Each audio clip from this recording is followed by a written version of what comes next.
is that Germany didn't seek the dominant position into which it has been thrust, and is unwilling to accept the obligations and liabilities that go with it.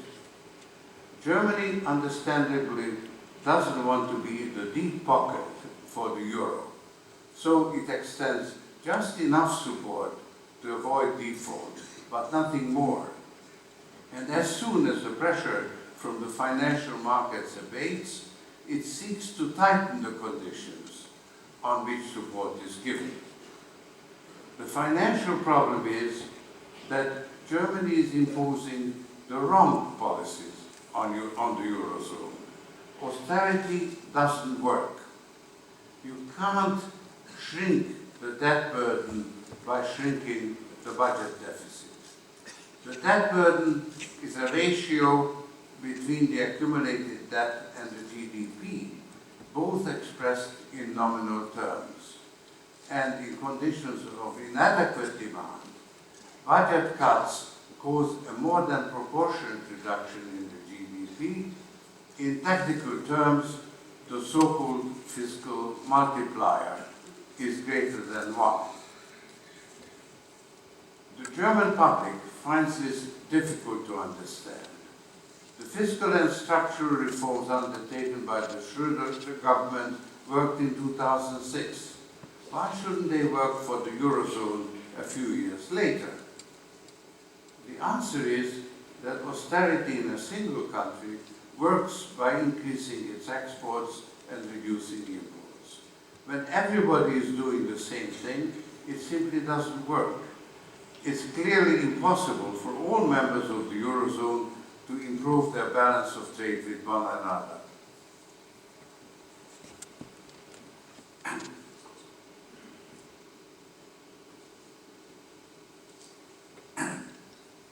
The euro crisis reached a climax last summer. Financial markets started to anticipate a possible breakup and risk premiums reached unsustainable levels. As a last resort, Chancellor Merkel endorsed the President of the European Central Bank, Mario Draghi, against her own nominee, Jens Weidmann. And Draghi rose to the occasion.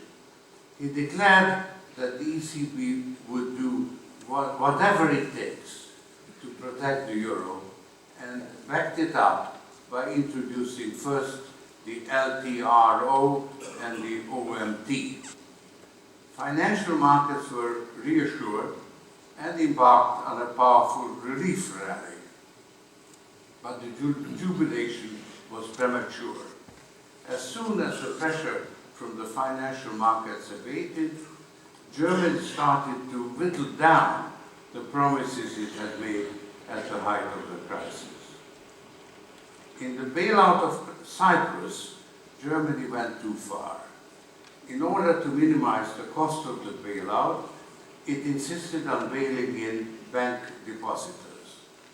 This was premature. If it had happened after a banking union had been established and the banks recapitalized, it might have been a healthy reform.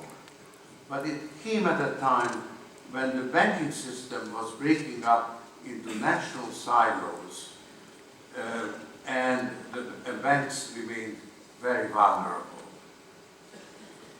What happened in Cyprus undermined the business model of the European banks, which relies heavily on deposits. Until then, the authorities had gone out of their way to protect depositors. Cyprus has changed that. Attention is focused on the devastating impact of the rescue on Cyprus, but the potential impact on the banking system is far more important. Banks will have to pay risk premiums that will fall more heavily on weaker banks and the banks of weaker countries. The insidious link between the cost of sovereign debt and bank debt will be reinforced, and the banking union that would re-establish a more level playing field will become even more difficult to attain. Without access to credit on equal terms, the periphery countries can't possibly escape from the trap in which they are caught. Chancellor Merkel would like to put the euro crisis on ice, at least until after the elections, but is back in force with a vengeance. The German public may not be aware of it, because Cyprus was a tremendous political victory for Chancellor Merkel. No country will dare to challenge her will. Moreover, Germany itself remains relatively unaffected by the deepening depression that is developing the Eurozone. I expect, however, that by the time of the elections, Germany will also be in a recession. That's because the monetary policy pursued by the Eurozone is out of sync with the other major currencies. The others are engaged in quantitative easing. The Bank of Japan was the last holdout, but it changed sides recently. A weaker yen, coupled with the weakness in Europe, is bound to affect Germany's exports. If my analysis is correct, a solution practically suggests itself. It can be summed up in one word: Eurobonds. If countries that abide by the fiscal compact were allowed but not required to convert their entire existing stock of government debt into Eurobonds, the positive impact would be little short of the miraculous. The danger of default would disappear, and so would the risk premiums. The balance sheets of banks would receive an immediate boost, and so would the budgets of the heavily indebted countries, because it would cost them less to service their existing stock of government debt. Italy, for instance, could save up to 4% of its GDP. Its budget would move into surplus, and instead of austerity, there would be room for some fiscal stimulus. The economy would grow, and the debt ratio would fall. Most of the seemingly intractable problems would vanish into thin air. Only the divergences in competitiveness would remain unresolved. Individual countries would still need structural reforms, but the main structural defect of the euro would be cured. It would be truly like waking up from a nightmare. Germany is opposed to Eurobonds on the grounds that once they are introduced, there can be no assurance that the periphery countries would not break the rules once again. I believe these fears are misplaced. In accordance with the fiscal compact, member countries would be allowed to issue new Eurobonds only to replace maturing ones. After 5 years, the debts that are outstanding would be gradually reduced to 60% of GDP. If a member country ran up additional debts, it would have to borrow in its own name. Having to pay stiff premiums would be a powerful inducement to stay in compliance. Admittedly, the fiscal compact would need some modifications to ensure that the penalties for non-compliance are automatic, prompt, and not too severe to be credible. But a tighter fiscal compact would practically eliminate the risk of non-compliance. Eurobonds would compare favorably with the bonds of US, UK, and Japan.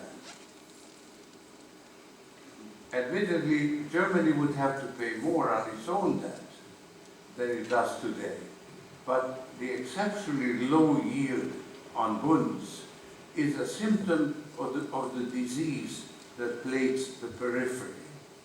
The indirect benefit Germany would derive from the recovery of the periphery would far outweigh the additional cost incurred on its own national debt. There are also widespread fears that Eurobonds would ruin Germany's credit rating. Eurobonds are often compared with the Marshall Plan. The argument goes that the Marshall Plan cost only a few percentage points of America's GDP, while Eurobonds would cost a multiple of Germany's GDP. That's comparing apples and oranges. The Marshall Plan was an actual expenditure, while Eurobonds would involve a guarantee that will never be called upon. Guarantees have a peculiar character. The more convincing they are, the less likely they are to be invoked. The US never had to pay off the debt it incurred when it converted the debt of individual states into federal obligations. Germany has been willing to do only the minimum. That's why it had to keep escalating its commitments and is incurring actual losses. To be sure, Eurobonds are not a panacea. The boost derived from Eurobonds may not be sufficient to ensure recovery. Additional fiscal and/or monetary stimulus may be needed, but having such a problem would be a luxury. More troubling is that Eurobonds do not eliminate divergences in competitiveness. Individual countries would still need to undertake structural reforms. Those that fail to do so would turn into permanent pockets of poverty and dependency, similar to the ones that persist in many rich countries. They would survive on limited support from European structural funds and remittances. The European Union would also need a banking union to make credit available on equal terms in every country. The Cyprus rescue made these needs more acute by making the playing field more uneven. But Germany accepting Eurobonds would totally transform the political atmosphere and facilitate the needed reforms. The fact is that Germany is adamantly opposed to Eurobonds. Since Chancellor Merkel vetoed Eurobonds, the arguments I put forward here have not even been considered. People don't realize that agreeing to Eurobonds would be much less costly than doing only the minimum to preserve the euro. It's up to Germany to decide whether it's willing to authorize Eurobonds or not. But it has no right to prevent the debtor countries from escaping their misery by banding together and issuing Eurobonds. In other words, if Germany is opposed to Eurobonds, it should consider leaving the euro and letting the others introduce them. This exercise would yield a surprising result. Eurobonds issued by a Eurozone that excludes Germany would still compare favorably with those of the US, UK, and Japan. The net debt of these three countries as a proportion of their GDP is actually higher than that of the Eurozone, excluding Germany. Let me explain why it makes all the difference whether a debtor or a creditor country leaves the euro. All the accumulated debt is denominated in euros. If Germany left, the euro would depreciate. The debtor countries would regain their competitiveness. Their debt would diminish in real terms, and if they issued Eurobonds, the threat of default would disappear. The debt would suddenly become sustainable. Most of the burden of adjustment would fall on the countries that left the euro.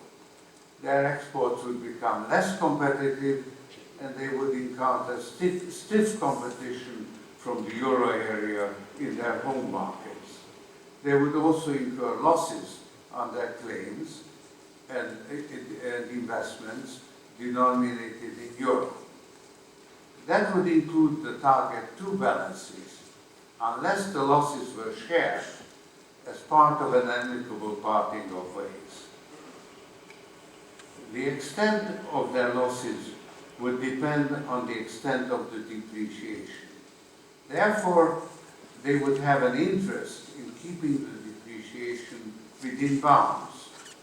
After initial dislocations, the eventual outcome would fulfill John Maynard Keynes' dream of an international currency system in which both creditors and debtors share the responsibility for maintaining stability.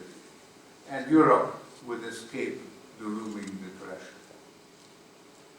By contrast, if Italy left, its euro-denominated debt burden would become unsustainable and it would have to be restructured. This would plunge the rest of Europe and the rest of the world into an uncontrollable financial meltdown. The collapse of the euro would likely lead to the disorderly disintegration of the European Union, and Europe would be left worse off than it had been when it embarked on the noble experiment of creating a European Union. So if anyone must leave, it should be Germany, not Italy.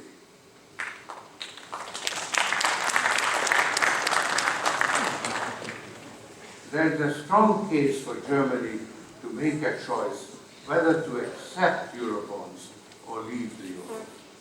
That's the case I came here to argue.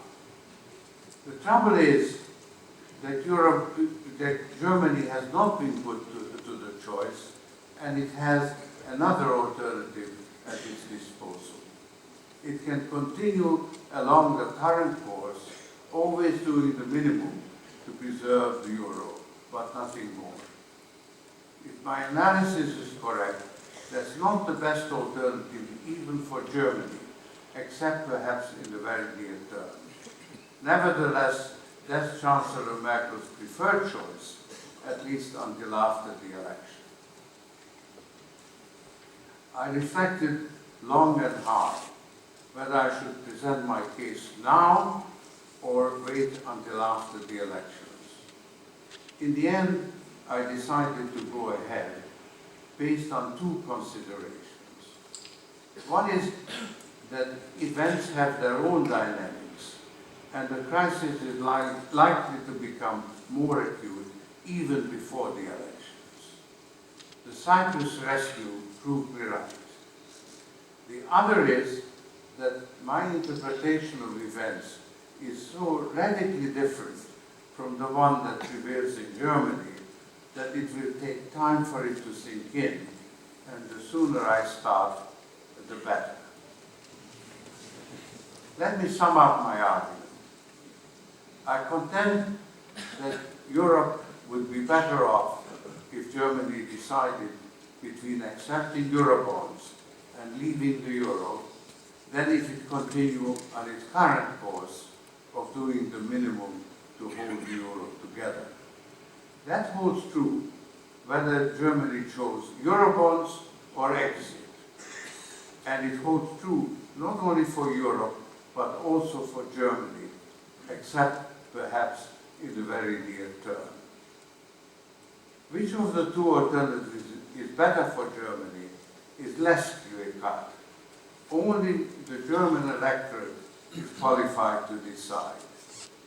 If a referendum were held today, the Eurosceptics would win hands down. But more intensive consideration could change people's minds. They would discover that authorizing Eurobonds would actually benefit Germany, and the cost of leaving the euro has been greatly understated. To state my own views, if they are not obvious already, my first preference is for Eurobonds. My second, for Germany leaving the euro. Either choice is infinitely better than not making a choice and perpetuating the crisis. Worst of all would be for a debtor country like Italy to leave the euro, because it would lead to the disorderly dissolution of the European Union. I've made some surprising assertions today, notably how well Eurobonds could work even without Germany. My pro-European friends simply can't believe it. They can't imagine a euro without Germany. I think they are conflating the euro with the European Union. The two are not identical. The European Union is the goal, and the euro is a means to an end. Therefore, the euro ought not to be allowed to destroy the European Union. But I may be too rational in my analysis. The European Union is conflated with the euro not only in popular narratives, but also in law. Consequently, the European Union may not survive Germany leaving the euro. In that case, we must all do what we can to persuade the German public to abandon some of its most ingrained prejudices and misconceptions and accept Eurobonds. I should like to end by emphasizing how important the European Union is, not only for Europe, but for the world. The EU was meant to serve as the embodiment of the principles of open society. That means that perfect knowledge is unattainable, nobody is free of prejudices and misconceptions, nobody should be blamed for having made mistakes. The blame or should begins only when a mistake is identified but not corrected. That's when the principles of open society on which the European Union was built are violated. It's in that spirit that Germany should agree to Eurobonds and save the European Union. Thank you.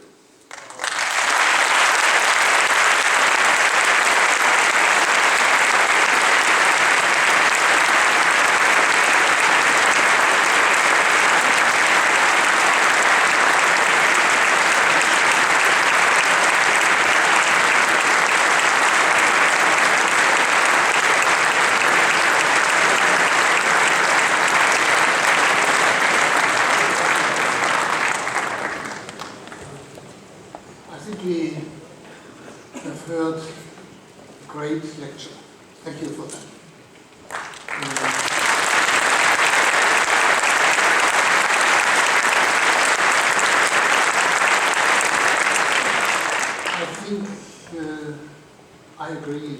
We all agree with you that the European Union is or must be a model of an open society.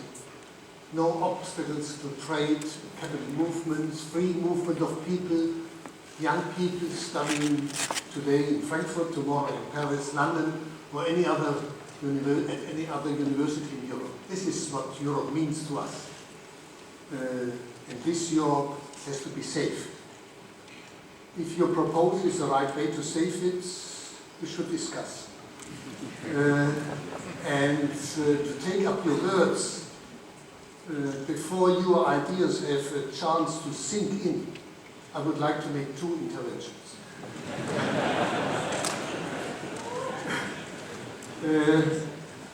I would have loved to discuss that with you. Your ideas deserve discussion, consideration.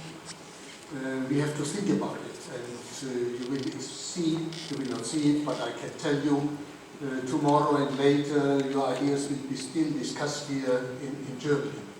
So let me just make a short comment.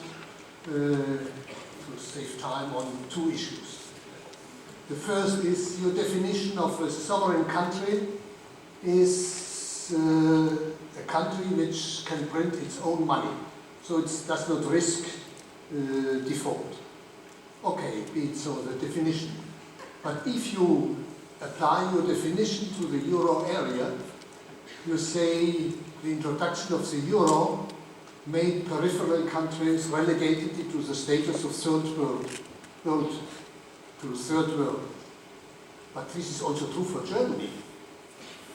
Germany has also lost its competence to print its own money. So according to your definition, Germany is not different from peripheral countries. It cannot print its own money anymore. So I think this is not a distinguishing element between core and periphery in the euro area. Second, on Eurobonds. You present a clear alternative, and I think your clarity on that honesty is appreciated. The message for Germany is accept Eurobonds or leave.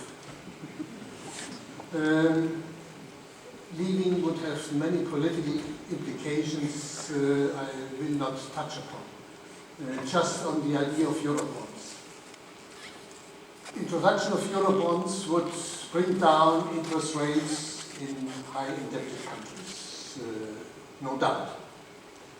No doubt. But this is not only positive, it's a mixed blessing. Because it would create the illusion for some countries you can enjoy low long-term interest rates without your own efforts.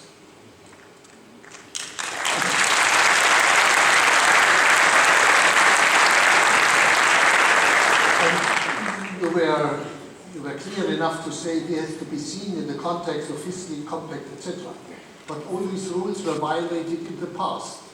So I would think that this decline in interest rates would be seen as an invitation to continue with debt financing.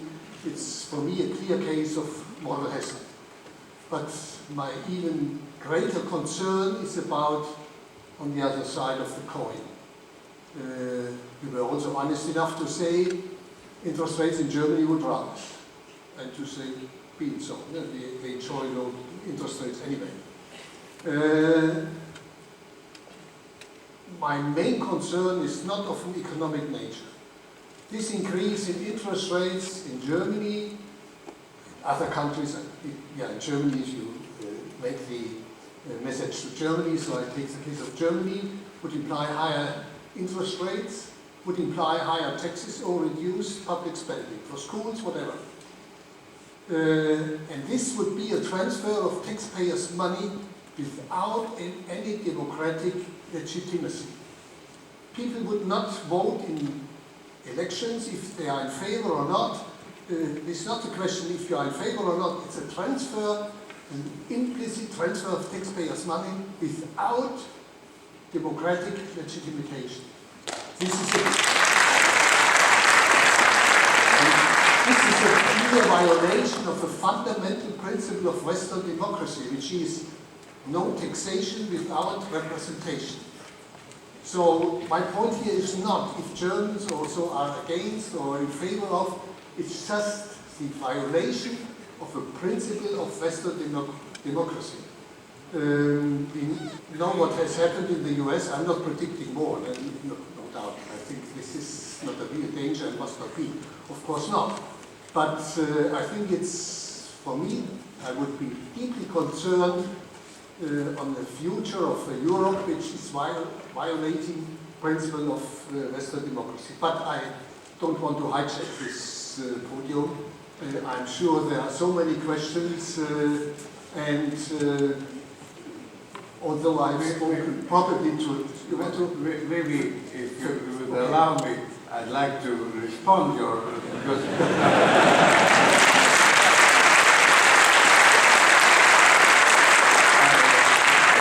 I really appreciate this opportunity to have a debate. I think it's very important to discuss this clearly.